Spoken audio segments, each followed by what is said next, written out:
আসসালামু আলাইকুম সুপ্রিয় শিক্ষার্থী বন্ধুরা, তোমরা অবগত আছো যে আগে আমাদের লিখিত পরীক্ষা হতো নিবন্ধনের এক্সামে। এখন আমাদের প্রত্যেকটা বিষয়ের উপর অর্থাৎ নিজের পঠিত সাবজেক্টের উপর 100 মার্কের এমসিকিউ হবে এবং জেনারেল 100 মার্কের এমসিকিউ হবে। তো তার ধারাবাহিকতায় আজকে আমরা নিবন্ধন পরীক্ষা এমসিকিউ গণিত বিষয়ে কতগুলো এমসিকিউ সমাধান করব। তো ভেরি ইম্পর্টেন্ট একটা টপিকস হচ্ছে একটা ম্যাট্রিক্সের বিপরীত ম্যাট্রিক্স নির্ণয় করা। তো আমরা আজকে দুই ক্রমের বর্গাকার ম্যাট্রিক্সের বিপরীত ম্যাট্রিক্স কিভাবে নির্ণয় করতে হয় সেটা আমরা একটু দেখব। তো এখানে এ যদি একটা ম্যাট্রিক্স হয় এ বি সি ডি, তাহলে এ ইনভার্স হবে 1/, ওই ম্যাট্রিক্সের ডিটারমিনেন্ট, তার মানে কি এ এবং বি গুণ করতে হবে মাইনাস বি এবং সি গুণ করতে হবে।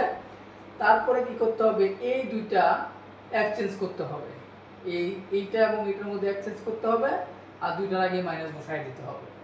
আমি কথাটা আবার রিপিট করছি যে যদি এ একটা ম্যাট্রিক্স দেওয়া থাকে তাহলে এর ইনভার্স হবে শুধু 2/2 ম্যাট্রিক্সের সময় এই ম্যাট্রিক্সটা ডিটারমিনেন্ট দেখতে হবে 1/, ওই ম্যাট্রিক্সটা ডিটারমিনেন্ট কিভাবে নির্ণয় করা হয়, এটা গুণ করতে হয়, এটা এবং এটা গুণ করতে হয়, আর এই দুইটা ইন্টারচেঞ্জ করতে হবে, নিজেদের মধ্যে স্থান পরিবর্তন করতে হবে, আর বাকি দুইটার মধ্যে মাইনাস বসাই দিতে হবে।